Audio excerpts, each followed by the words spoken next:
അസ്സലാമു അലൈക്കും വറഹ്മത്തുള്ളാഹി വബറകാതുഹു. അൽഹംദുലില്ലാ വസ്സലാത്തു വസ്സലാമു അലാ റസൂലില്ലാ വഅലാ ആലിഹി വ അസ്ഹാബിഹി അജ്മഈൻ അമ്മാ ബഅദ്. പ്രിയപ്പെട്ടവരെ, മുസ്ലിമായ ഒരു വ്യക്തി തൻ്റെ സഹോദരനെ ചീത്ത പറയുക, ആക്ഷേപിക്കുക എന്നുള്ളത് വലിയ കുറ്റമാണ്. റസൂലുള്ളാഹി സ്വല്ലല്ലാഹു അലൈഹി വസല്ലമ പഠിപ്പിച്ച സ്വഹീഹായ ഹദീസിൽ നമുക്ക് വായിക്കാൻ സാധിക്കും. അബ്ദുല്ലാഹി ബിൻ മസ്ഊദ് റളിയല്ലാഹു അൻഹു പറയുകയാണ്, നബി സല്ലല്ലാഹു അലൈഹി വസല്ലമ പറഞ്ഞു, മുസ്ലിമിനെ ചീത്ത പറയൽ അള്ളാഹുവിനോടുള്ള ധിക്കാരവും മുസ്ലിമിനോട് യുദ്ധം ചെയ്യൽ കുഫ്റുമാകുന്നു. സിബാബുൽ മുസ്ലിമി ഫുസൂഖുൻ വഖിതാലുഹു കുഫ്റുൻ എന്നതാണ് നബി സല്ലല്ലാഹു അലൈഹി വസല്ലമയുടെ അധ്യാപനം. അപ്പോൾ ഈ ഹദീസ് നമ്മളെ പഠിപ്പിക്കുന്നത്, ഒരു മുസ്ലിമായ വ്യക്തി അവൻ്റെ നാവിനെ അവൻ ശ്രദ്ധിക്കണം, അവൻ ആരെയും ചീത്ത വിളിക്കാൻ പാടില്ല എന്നുള്ളതാണ്. പ്രവാചകൻ സല്ലല്ലാഹു അലൈഹി വസല്ലമ പരിശുദ്ധമായ കാബാലയത്തെ നോക്കി ഒരിക്കൽ പറയുന്നുണ്ട്, കാബയേക്കാൾ പവിത്രത മനുഷ്യൻ്റെ ആ അഭിമാനത്തിനുണ്ട് എന്ന് പ്രവാചകൻ സല്ലല്ലാഹു അലൈഹി വസല്ലമ പഠിപ്പിച്ചത് കാണാൻ സാധിക്കും.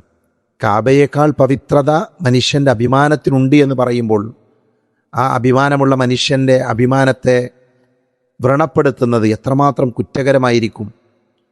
പരലോകത്ത് ഏറ്റവും ആദരണീയരായവർ അവർ മനുഷ്യരാണ് എന്ന് നബി സല്ലല്ലാഹു അലൈഹി വസല്ലമ സ്വഹാബികളോട് പറയുമ്പോൾ സ്വഹാബികളുടെ ചോദ്യമുണ്ട്, നബിയെ, മലക്കുകളല്ലേ? മനുഷ്യരെക്കാൾ ഉത്തമരായി മലക്കുകൾ ഉണ്ടാവില്ലേ? നബി പറഞ്ഞത് മലക്കുകളുമില്ല എന്നാണ്. പരലോകത്ത് ഏറ്റവും ആദരണീയരായ ആളുകൾ ആദം സന്തതികളാണ് എന്ന് നബി സല്ലല്ലാഹു അലൈഹി വസല്ലമ പഠിപ്പിച്ചിട്ടുണ്ട്. അപ്പോൾ നോക്കൂ നിങ്ങൾ, പരലോകത്ത് ആദരണീയരായ അള്ളാഹുവിൻ്റെ അടുക്കൽ ഏറ്റവും ആദരവ് ലഭിക്കുന്ന മനുഷ്യരെ എങ്ങനെയാണ് നമ്മൾ ആക്ഷേപിക്കുന്നത്, ചീത്ത പറയുന്നത്?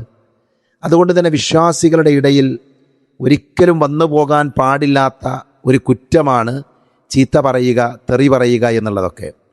ഇന്ന് നമ്മുടെ സമൂഹത്തിൽ നമ്മൾ ധാരാളം കണ്ടുകൊണ്ടിരിക്കുന്ന കാര്യമാണ്. ഒരു നിസ്സാരമായ കാര്യങ്ങൾക്ക് പോലും തെറി പറയുന്നതൊരു സ്വാഭാവിക സ്വഭാവമായി മാറിയ, അതിനെ നോർമലൈസ് ചെയ്ത് തെറി പറയുന്നത് വലിയ കുഴപ്പമില്ലാത്ത കാലമായി മാറിയിട്ടുണ്ട് എന്നുള്ളത് ഒരു യാഥാർത്ഥ്യമാണ്.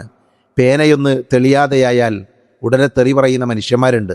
വെറുതെ പറയുക, ആരോടുമല്ല, മറിച്ച് വെറുതെ തെറി പറയുന്ന ആളുകൾ, ഭാര്യയെ ചീത്ത വിളിക്കുന്ന, തെറി വിളിക്കുന്ന, അതേപോലെ തന്നെ മക്കളെ തെറി വിളിക്കുന്ന, അയൽവാസികൾ പരസ്പരം തെറി വിളിക്കുന്ന എത്രയോ സംഭവങ്ങൾ നമ്മുടെയൊക്കെ ചുറ്റുപാടിൽ നമ്മൾ കണ്ടുകൊണ്ടിരിക്കുന്നുണ്ട്. അതുകൊണ്ട് ഒരു വിശ്വാസിയെ സംബന്ധിച്ചിടത്തോളം അവൻ അത്തരത്തിലുള്ള പ്രവർത്തികളിൽ ഏർപ്പെടാൻ പാടില്ല എന്നുള്ളത് പ്രത്യേകം നമ്മൾ മനസ്സിലാക്കേണ്ടതുണ്ട്.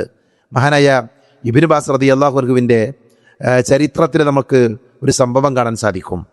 അദ്ദേഹത്തിൻ്റെ ഓഫീസിൽ അദ്ദേഹത്തെ സഹായിച്ചിരുന്നൊരു വ്യക്തിയുണ്ട്. അപ്പോൾ ഇബ്നു ബാസ് റഹ്മത്തുള്ളാഹി അലൈഹി ഒരിക്കൽ അദ്ദേഹത്തോട് ഈ ജോലി സമയം കഴിഞ്ഞതിന് ശേഷവും ഫയലുകൾ എടുത്തു തരാൻ ആവശ്യപ്പെട്ടുകൊണ്ടിരുന്നു. വളരെ നിരാശനായി അദ്ദേഹം ഫയലുകൾ എടുത്തു കൊടുത്തു. വീണ്ടും വീണ്ടും അത് ആവർത്തിച്ചപ്പോൾ അദ്ദേഹത്തിൻ്റെ നിയന്ത്രണം തെറ്റി. അദ്ദേഹം ഷെയ്ഖ് ഇബ്നു ബാസ് റഹ്മത്തുള്ളാഹി അലൈഹിയെ ചീത്ത പറയുന്നുണ്ട്, അദ്ദേഹം മോശമായി സംസാരിക്കുന്നുണ്ട്, അവിടെ നിന്ന് ഇറങ്ങിപ്പോകുന്നുണ്ട്. പെട്ടെന്ന് അയാൾക്ക് കാര്യബോധമുണ്ടായി, ഞാൻ ഈ പറയുന്നത് ആരോടാണ്? ഷെയ്ഖ് ഇബ്നു ബാസ് റഹ്മത്തുള്ളാഹി അലൈഹി സൗദി അറേബ്യയുടെ ഗ്രാൻഡ് മുഫ്തിയാണ്. അദ്ദേഹം ഉറപ്പിച്ചു അദ്ദേഹത്തിൻ്റെ ജോലി പോയി, ജയിലിൽ പോകേണ്ടി വരും. പക്ഷെ തൊട്ടടുത്ത ദിവസം ഷെയ്ഖ് ഇബ്നു ബാസ് റഹ്മത്തുള്ളാഹി അലൈഹി ഓഫീസിലെത്തിയപ്പോൾ ആ ജോലിക്കാരനെ തൻ്റെ ഓഫീസ് റൂമിലേക്ക് വിളിച്ചു വരുത്തി. എന്നാൽ അദ്ദേഹത്തോട് പറഞ്ഞൊരു വാചകമുണ്ട്, നിങ്ങൾ എന്നോട് ക്ഷമിക്കണം, ഇന്നലെ ഞാൻ നിങ്ങളോട് ഫയൽ തരാൻ പറഞ്ഞ സമയം ആ സമയം ജോലി സമയത്തിന് ശേഷമുള്ളതാണ് എന്നത് ഞാൻ ശ്രദ്ധിച്ചിരുന്നില്ല, അതുകൊണ്ട് നിങ്ങൾ എന്നോട് ക്ഷമിക്കണം. നമുക്കൊരു പാഠമുണ്ട്, നമ്മളെ ചീത്ത പറയുന്ന ആളുകളോട് മാന്യമായി പെരുമാറുക, അവർക്ക് മാപ്പ് കൊടുക്കുക എന്ന ഒരു ഗുണം വിശ്വാസികളായ ആളുകൾ നേടിയെടുക്കേണ്ടതുണ്ട്. അതുകൊണ്ട് തന്നെ നമ്മുടെ ജീവിതത്തിൽ രണ്ട് കാര്യങ്ങൾ നമ്മൾ ശ്രദ്ധിക്കണം. ഒന്ന്, നമ്മൾ ആരെയും ആക്ഷേപിക്കാൻ പാടില്ല, നമ്മൾ ആരെയും തെറി വിളിക്കുന്ന മോശമായ വാക്കുകൾ പറയുന്ന ആളുകളായി നമ്മൾ മാറാൻ പാടില്ല. രണ്ട്, മോശമായ വാക്കുകൾ ആരെങ്കിലും നമ്മളോട് പറഞ്ഞാൽ അതേ രീതിയിൽ പ്രതികരിക്കാതെ ഏറ്റവും മാന്യമായി പ്രതികരിക്കുന്ന, മാന്യമായ ശൈലി സ്വീകരിക്കുന്ന ആളുകളായിക്കൊണ്ട് നമ്മൾ മാറേണ്ടതുണ്ട് എന്നത് പ്രത്യേകം നമ്മൾ ശ്രദ്ധിക്കുക. അല്ലാഹു നമ്മെ അനുഗ്രഹിക്കുമാറാകട്ടെ. അസ്സലാമു അലൈക്കും വറഹ്മത്തുള്ളാഹി വബറകാതുഹു. വിസ്ഡം ഇസ്ലാമിക് ഓർഗനൈസേഷൻ അവതരിപ്പിക്കുന്ന നേർവഴി, എല്ലാ ദിവസവും ഏതാനും മിനിറ്റുകൾ സാമൂഹിക, വൈയക്തിക, കുടുംബരംഗങ്ങളെ വിശകലന വിധേയമാക്കുന്നു. അറിയുക, അറിയിക്കുക നേർവഴി. Peace Radio. Tune to reality.